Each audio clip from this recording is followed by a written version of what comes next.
Memoir Kwaba Eba Skeleton Man TV. So Skeleton Man TV ana wushi. So where your first time pomodia subscribe.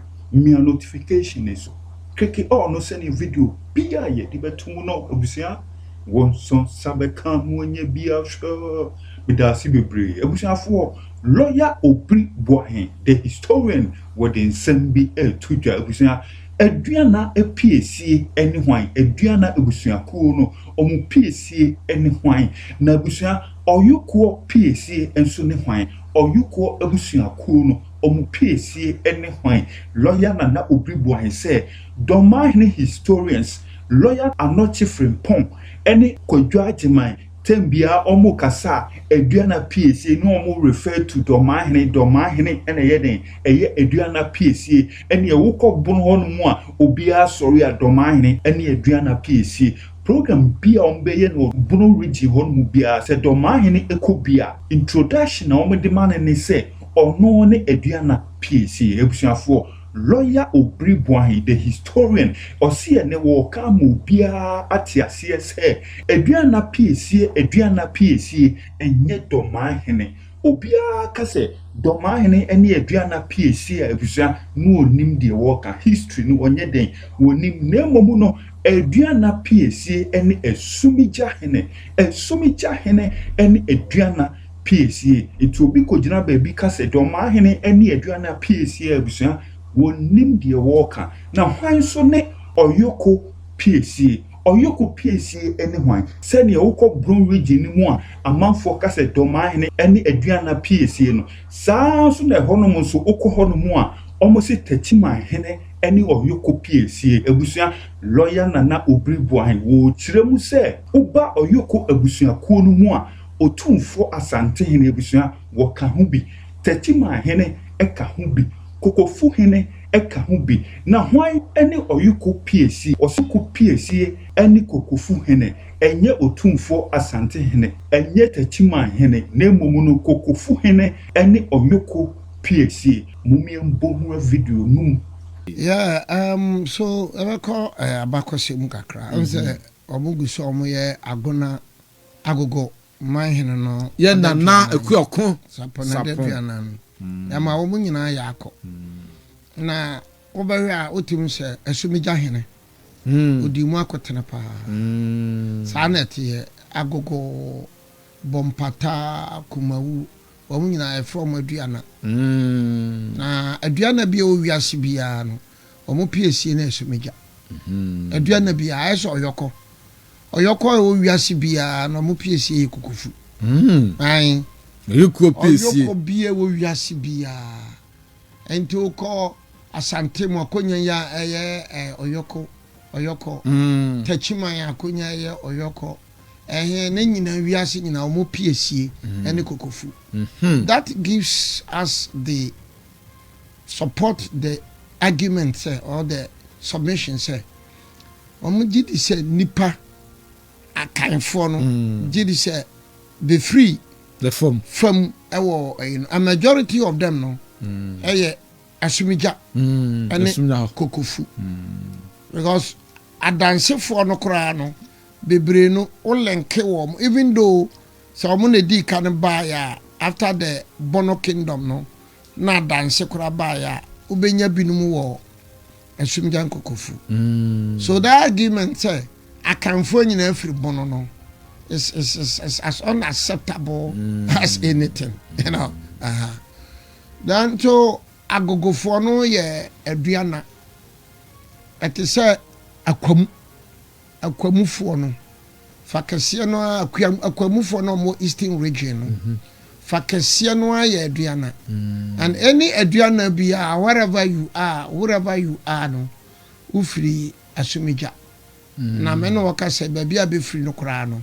Akwan ewo ho se woko be kwaya na so ofa heya kuntu na se ya no okwa kwaya no wo wonsa ni faso ewo kwaya ho pe very good enti ye ma omo yakọ enti se tambia na meka no a se abakose no se ne atie no enti na ne ono na agona so ohene no sai na next time you buy be okofa di no nana okomfo nana bibi anoche yeah feel from afa anoche so the argument among for ta cantem bi ase komfa anoche no fura okugwa menka se enye nokro na menka se enokro so na komfa anoche so amfra no komfo kokko so what did no so what komfo kokko na komfa anoche wadi agona akonyada enti on a free one man no offers here anim be I think the 5th chief odon komfo ya mo awuye na komfo anoche bai enti anso ba but mediem me am mediem brekum so osa na no joda senate bem maso bem pene yanti ase sauti sa ba ye press conference medical jambia bubo beti yanti ase yam pene so maso ma me fa kwan wi so na me kan kire obi ase ahinsam ahini nkonyasam is meant for the royals. The law will tell you that. Yeah, adishibusuya. Lawyer papa biara. Bao bemum, lawyer papa biara. George papa biara. Said the law. Papa no custom, tradition, convention, and then chieftaincy. And you for the royals. Until you got na TikTok wa bruchire. Urabi won TikTok wa bruchire. So we tell you what you brekum sem bai ba ko kra de what no brofo ke all about everything free but about the injection ato so injection the kobo panie injection da bia me kan na ba ko so also about the injunction ato so bia kan injection no ni bi so kan injunction but about the ato so what you see now, like I said, chieftaincy, is for royals. Chieftaincy, if you are him, adishia. Into when you adishia, who brekum ho. Na sa ote koraso. Na when you a corner, a sokore, koraso, adishia nubia. Wo won't come be. When you hene, when you adishia. Ube bi ubetie bi na me so uni se bia wo I decide wa mahini so na wo sikate se madam fu ya oye road contractor yi oye ayi bebri manu monti so wonya this year sa na wo Kumasi ha you can be the richest man in Kumasi you can be Kofi Job what you say so wonya this year you can be Kwame Despite. What can be for example? You can name them Kokuate as you can follow. But some you say when you're this year. Bet my husband. Bet my husband. Bet my wound to me. But I when you're this year. So chieftaincy for the royals. Yes. And I am a blogger now. Hey, as anti for Bessie Bahene war. Birkum. Ya bonofoso ye besi hino. And you have this a lot of this bloggers. Karim TV, Mama Ba, Benjamin Bessian, Jama and Cress, BB Stephen Cress. I mean, name them. Normally, you watch them, Sir Juliet or Paul Julian or Pombi. You watch them and sometimes some more comments. So distasteful. But you say, lawyer, when you know, Brepum, one tinny massia, a tribute. Yeah, but you see, Brekum there can be better and I cited authorities to support it. This is what the Supreme Court said. Sanka will be aware so a knowledgeable. No wakopebi, no wakai. So what you say? Mumashan Yanina Yesia. Yanina Yagususia. Yanina Binuma Yagene. Membetra Minka me a master of abacosum and a minimum abacosum. Sabi do baby, I will be class 1 derimda. So no na e kan ba kwese no mamitie aye ora aye history sa enti so mo asi hene wo brekum na mo de tro na please for goodness sake on matra akasa asem we da bia say ukobono ho no ma me ya mikrom bono a me ya ba bia me wo bono a problem na wo mo e face ni say the knowledgeable ones no wo ma wo mo wonimte wo ma wo nimte omo makwadare mu omo akwadare ngumasua siko no there should be other when I say beba ni mu ni be chekire niam mu omo so edin ba edin because omo no kura bebre no they have no knowledge omo kasa fa ho bebre no o baba kasa dia wa wo yi ha mu ba kokura ni ho a onim ho nim dia sa nim dia wo yi ha no nyina they have no knowledge ebia na form na wo no that because you see bono ahafo asante kesim it is so delicate, so complex. Bono ahafo asante ensem no. Mi won region bia chitansi no e delicate and complex wo Ghana ha say bono ahafo eni asante de. Because you see from 1955 okra na be bono champion no kra no. Na de na ehwanya. Because in 1953 kra kwa twoma ka say media menka ho bi. Bebre Kasaban can be. But even going back, in 1935, in 90 kwasi broni ko si court no. Ntabu ho nyina ba bia be si court dan first a episode domase number 1. Because hopa na nyini pa. And wa mo se sa dan no. Tama asante prempe free sessions ban. In 1935, domase number 2 in 1935.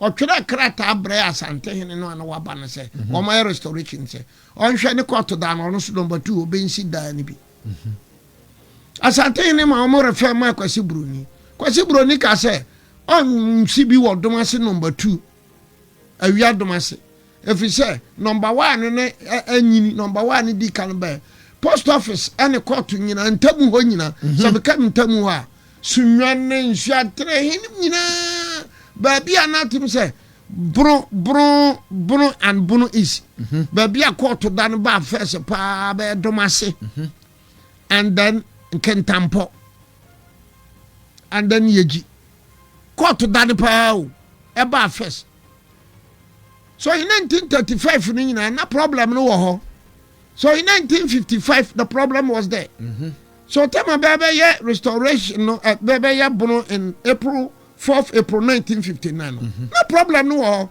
because the pakuraka say someone nya dini no ma nya nta no dia.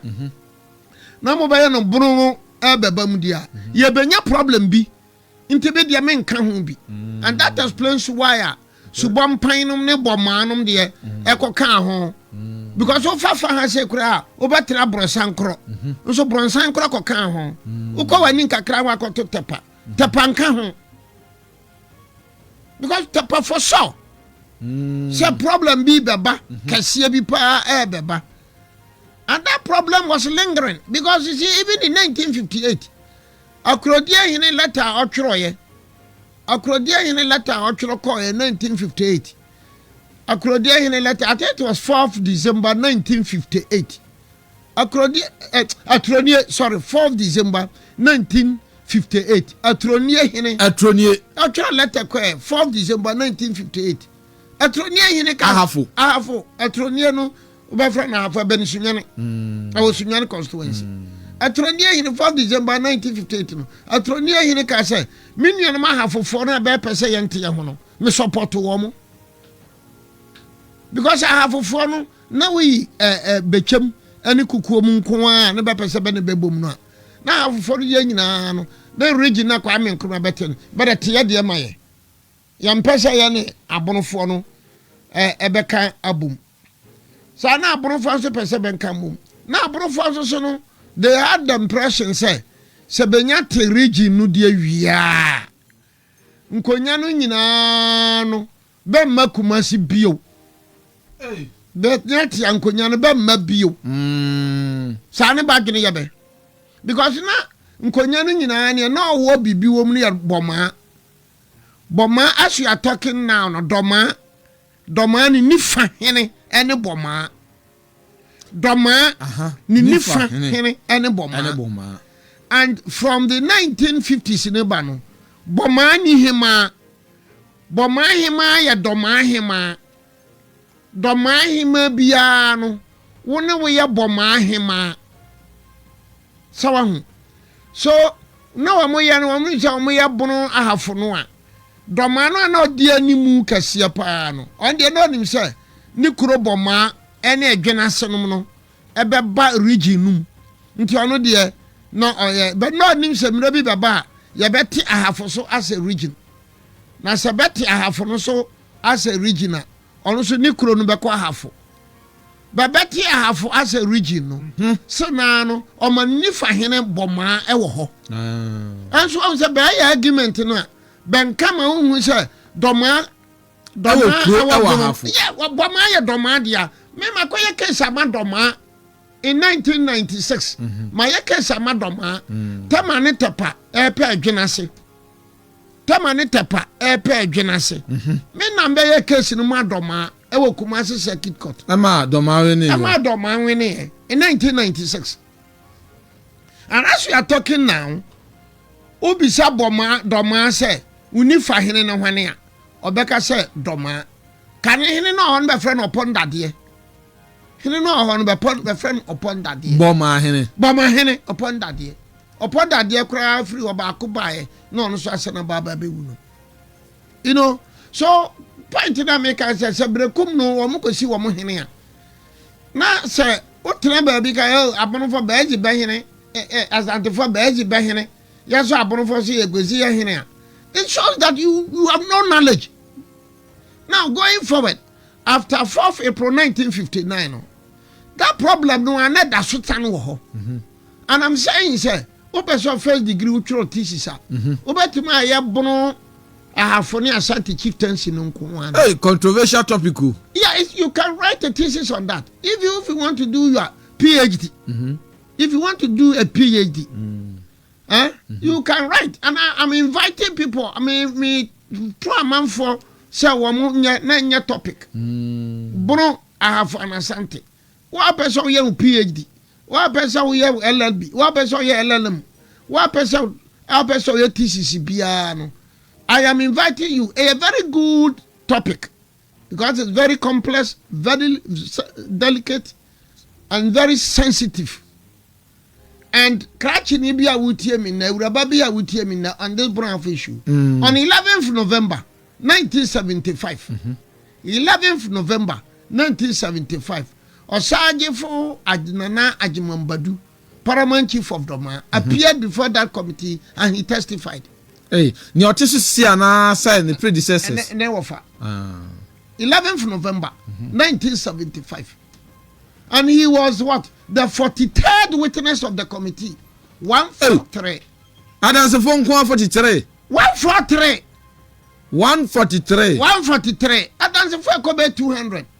Hey. He was the 143 witness of the committee. And that was on 11th November 1975. And at the same time, no, he was the 144 witness of the committee. And that one was on 13th November 1975. And in another man, Oko testified before the committee in Prenu. 11th November 1975, 13th November 1975. Kosha Dansi Aman for the Champion realized that, look, it was a very. So in 1972, problem 73, problem 75, problem 77, problems. And the problems went on. Because time our mo betting, a man for catch them say dinner or mo befano or munjani. And then the issue was to say yetia. Nkonyana wa musuma santino. But it's very bad in the Western Ashanti. Na yetino, nkonyana besum Western Ashanti.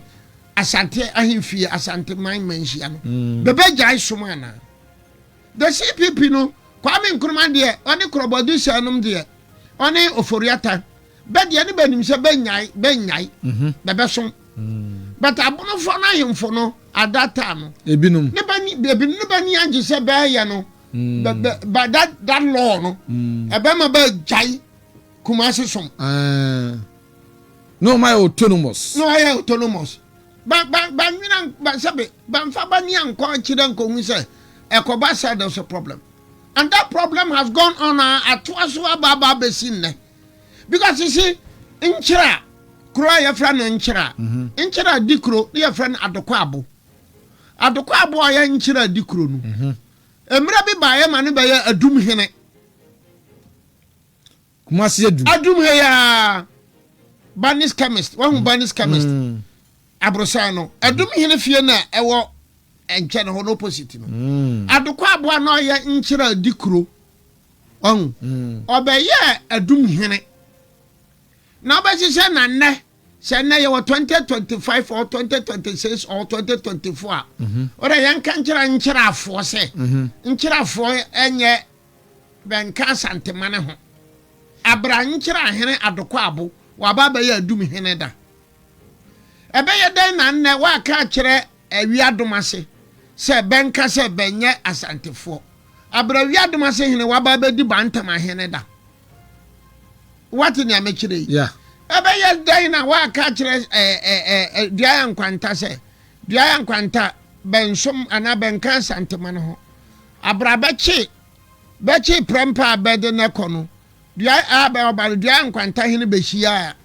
prempe so these problems have been there and bloggers and blogging no later day sense no wo mobam ne be kan ye be ye be de ne be di ata ne be primakuti ne be ka kasantwi na me amemba mba kire mu no me de kran be di matam but me de atendidi ani sai atendidi ani sai obi onu free wura kra onu no achichi far away wura all me ya dancini me ya santini me free de kuntunase waba na oje na obeka kire brekum ni a say brekum onya santini ka say I mean what kind of life is this, what kind of argument is that edem patapa ni de ntuturasem sa sabi I call it patapa sabi I call it ntuturasem say brekum ye de brekum no ye bono ye wo bono wana ka kire brekum is bono region but you cannot tell brekum say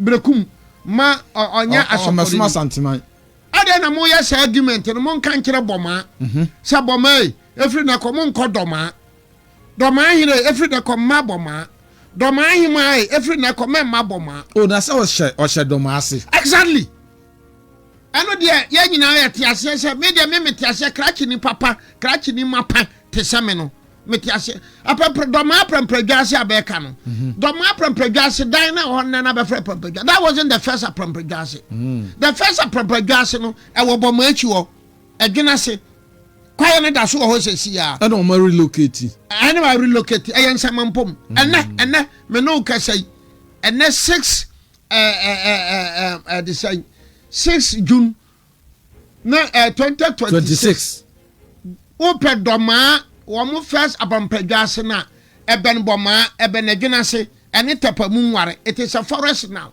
That was the first abampadwase and sana be tu abena ma bekosi yi so the abampadwase adoman now no wa wonim abakosem no wa wonim krachi sem wa wonim de no it is not the first abampadwase. That was the second abampadwase when they moved from Suntereso. They moved from Suntereso no beko abampadwase ho and sana beko yewe mon pesa bibia ne hwe mon pesa bibia ne nsua mon pesa bibi no hu ne ye ne baate bono ye de bono ye de and when you people meet obi ntana obi so abeka say wo ye bono ana wo ye bono champem I don't have any hatred for that me ntani bia me tie bia me pe bia asem Ghana ha me tie bia yeah the freedom of association so wangara fo be ye bi wo boase kurubi festival Batu bensa frame wangarafo bebe no em se ya woda na fie da be yai wangarafo kurubi festival of wase batu bensa frame busanga fo be ye program bi wo Kumasi ya busanga all over the country bisa bebe ye no ha Heroes Park batu bensa frame busanga fo bisa fo wangara fo be ye no wo obuase kurubi festival batu bensa frame because so many abrepa yeah because you see a man for we am here na man for tie pa na bebre so hu se abawo yes me ni obi atami ka se tie be so me ka se abrekum eye eko na asokore kuraso family asemo a be na ebe dia na ura ba ko am ka so de bibi opo no ono no sare a wa kan sem bebre ni krom ahemfu mienu ignorance of the highest order. I call it ignorance. Mo mutie mon kanche sa awura no. Mon kanche relay this message. Na lumba kan sembi. Ora hwe ye na wan tototonyam no ne prako ani agro. I think that is what I have to do. Eni se me tototonyam. Sese utum. Na me ne prako be di agro. Because me krom domase na wura na opetie no. Domase ne domase number 1. Your friend and tapim domase. And tapim busa. And na chekere. And that was in 1606. Na what domase number 2. Utim friend na wi adomase. Utim friend bosomtwe. Omo ba 1820 something. Sana me krom te wura ba na wo pa hwa. What domase number 1 ya. Eye denchirafo. Denchira. Na te domase number 2 a. Eye bantamafo. Eti wura be Juliet Opo Juliet when you me. Me obribo me krom no. Uka che me krom ahemfo nyamienu. It is your ignorance. You are just exhibiting your ignorance. Because me krom no, me friend tapim busa no. Hene no ya ba akopɛ. Your friend Nana Kofi. Nana Kofi Preku the third. Our America or a medical officer. Me krom hene ya ba akopɛ.